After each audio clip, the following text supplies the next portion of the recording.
Did it get to that point with you where you started to become a name in the hood and that kind of maybe it swole you up a little bit? And what separated me from why I stayed in school, because I started studying some of the older G's in the neighborhood, and I was like, okay, outside of being on them swingers and having that jewelry, having that money, you don't really have no character.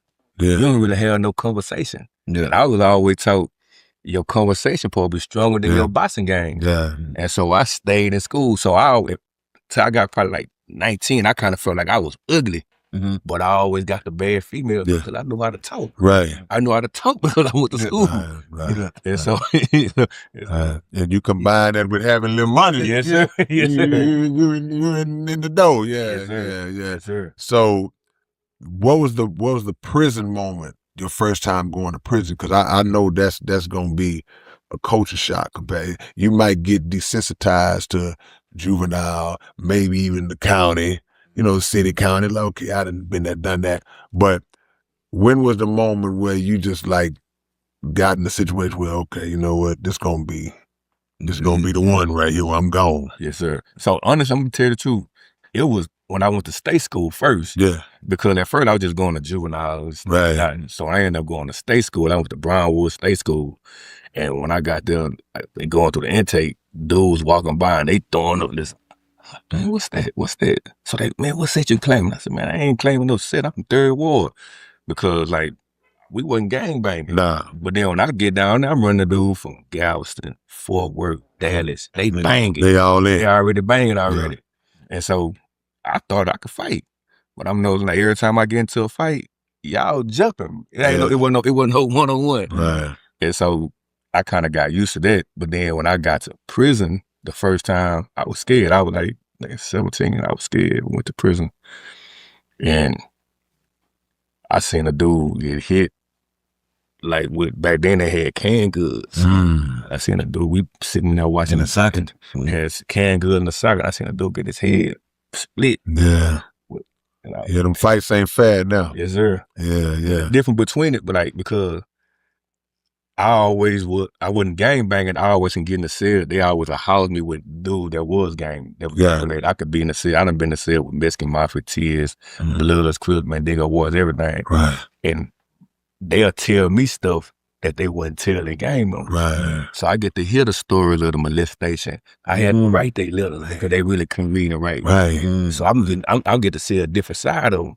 And then I was already up under the knowledge of Islam. Yeah. So that automatically put me, like when I went down there, I was like, man, I ain't even come to jail and become no Muslim. I'm a Muslim in the world. Right. And so when I said that kind of put me in a whole, but you a Muslim in the world? Oh, you're going to be the leader then. You're going to be the leader there. Right. And so that kind of put me in a whole different bracket. Yeah. And you just said something that caught my attention, brother, because a lot of people don't know that sometimes the biggest, baddest, hardest dude from the street, man, you go back far enough, that brother probably been molested. That brother probably was violated when he was younger, and a lot of those circumstances built him up into joining the game, built him up into becoming somebody that had the thought, I'm gonna turn myself into somebody that you'll never be able to do this to no more. Yes, So for them to confide in you and tell you those things, it had to be something in the way you was carrying yourself to make the hardest of the hard still like, hey man, I'm a share this with you. Yes, sir. Yeah. It also seems like, from story you telling, it's like most of your life you've been kind of sort of incarcerated, because you say from juvenile to TYC to prison. That's every step. Yes, sir. Yeah. Yes, sir. So like, were you mostly raised in prison, in jail? So I always say, like, I didn't do a lot of time. I just been in jail a lot of time. So the most time I did was the last time I did 6 years. Okay. But prior to that, I did 3, 2.5, 18 months. Okay. Man, them little twos and fews add up. Yes, you add that, you put a 6 on that bad boy, you got 10 to 12 or 14 up under your belt. But there had to be a moment. What was your fork in the road moment? Because I think that people come to a situation where no matter what they're doing, you reach a point in your life where you hit that fork in the road where you got a choice to say, the circumstances of my life and the environment I came in, I can either let that dictate where I go from here, or I can go the opposite. What was your fork in the road moment where you decide, okay, I'm gonna go this way, which means the right way, and now it took you to what you're doing right now? Yes, sir. So I was at Bartlett,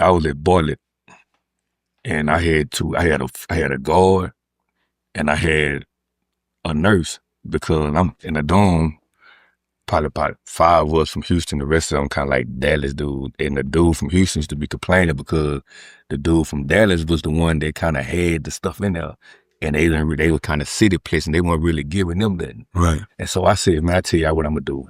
If y'all get a guard, I can get the stuff from there. Just get a guard. And so I had pictures of Stunner Bam and all those guys like that. And so they couldn't never get the guard. So I ended up getting the guard. She bringing me some stuff in.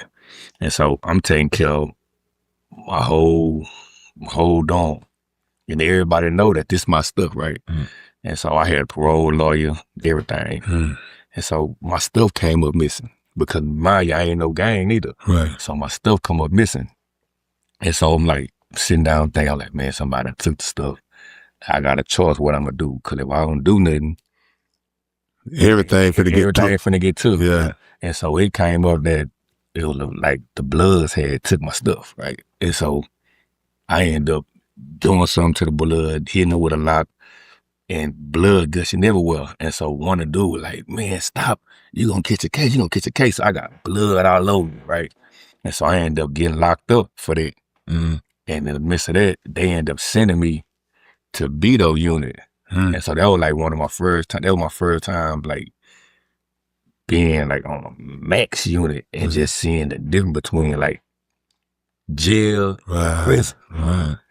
And I was like, nah, I don't want to die. Every cell I had a life sentence. I only had a 15-year sentence, non-violent. Right. Every cell I had a life sentence. And I was like, nah, I don't want to die here. And then on my 40th birthday, they sent me on a medical chain. Mm-hmm. I go to Galveston. I sit there all day, but they had the wrong person. So I said they had the wrong person. They had the right person. Right. And I got a chance to see all these. We had the gynecologist. Got to see all these older guys that like, man, in pain. So I was like, no, I ain't finna die here. Mm-hmm. So 8 days before I finna get ready to go home, they called me to the chaplain and tell my dad passed away. Brother K, Reno, look, man, the Underground Dialogue website is back in function. We back in motion, man. If y'all want Underground Dialogue podcast merch, whatever you need, go to undergrounddialogue.com and check us out. And always make sure that every Wednesday night, y'all are checking out the Underground Dialogue podcast right on YouTube, 9 p.m. Central Time.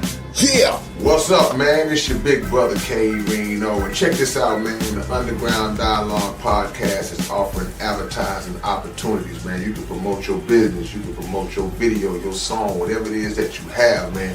Reach out to us if you're interested in promoting on the Underground Dialogue podcast. All you got to do is email us at undergrounddialoguepodcast@gmail.com.